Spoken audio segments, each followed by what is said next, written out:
bonjour à vous deux. Alors on vous interviewe ensemble aujourd'hui parce qu'on voulait parler plus particulièrement de la collaboration entre le coach et l'assistant coach. Je vous laisse la parole et dites-moi un petit peu comment ça se passe. On a des rôles très précis en arrière du banc. Moi, je m'occupe des avants, Jérôme s'occupe des défenseurs. Et puis, ça, c'est durant les matchs. On sépare aussi beaucoup le travail au niveau de la préparation. Alors, on a une partie qui est plus théorique, puis une partie qui est plus pratique. Fait qu'on fait un petit peu la même approche au niveau des pratiques, là. Fait que, c'est un petit peu notre manière de faire les choses. Il est évident qu'en France, on n'a pas trop encore cette mentalité et cette logique de faire, mais il est vrai que une fois qu'on y a goûté, on se divise le travail par deux. L'analyse est plus facile aussi pendant les matchs, parce qu'on a quand même deux analyses, donc deux visions aussi, selon les idées. On peut partager, échanger, dire qu'on est d'accord, pas d'accord, au moins c'est positif, voilà, c'est quelque chose de très intéressant et on voit certains clubs commencer un petit peu à se diriger aussi vers ce système-là qu'ils n'y avaient pas pensé avant, où ils hésitaient, nous on l'a fait. Voilà. Alors justement, tu disais que chacun y mettait un petit peu ses positions. Est-ce que ça arrive, lors des matchs notamment, qu'il y ait des avis différents pendant le match? Ça arrive. Maintenant, il est évident qu'il y a quand même une hiérarchie qui se fait. Donc, il y a un assistant et un coach titulaire. Donc, voilà, maintenant, il se peut que des fois, il me donne raison. Et puis c'est réciproque. Mais on essaie toujours de communiquer. Et, quoi qu'il se passe, au final, il y a toujours une solution qui en ressort.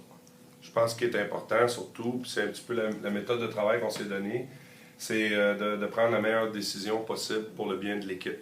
Donc, c'est pas de savoir qui a raison, qui a tort. Si Jérôme amène un élément tactique durant le match, puis on sent les deux que ça peut être un bon ajustement, ou que Jérôme faisait attention à ce plan de match-là très précis, à ce moment-là, on ajuste l'équipe en conséquence. Chez nous, au Canada, on est très habitué à travailler dans un groupe d'entraîneurs. Le terme entraîneur-chef ou assistant-coach, c'est pas ce qu'on valorise. Ce qu'on valorise surtout, c'est un groupe d'entraîneurs qui est à la disposition des joueurs puis qui donne un coup de main et puis les aide à performer au mieux.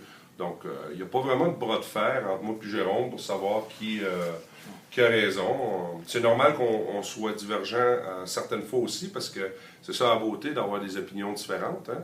C'est ce qui fait progresser une équipe.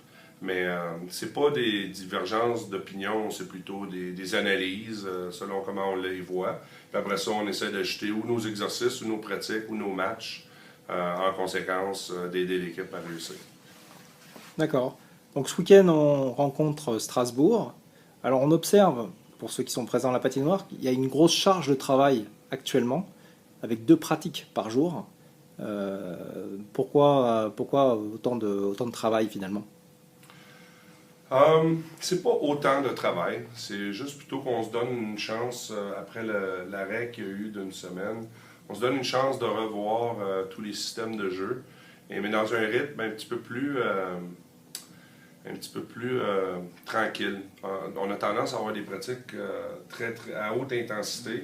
Fait que là, on prend un petit peu plus le temps d'aller dans les détails, et de plus, on a des nouveaux joueurs. Fait qu'à ce moment-là, ça nous permet de vraiment les préparer eux aussi dans le système de jeu.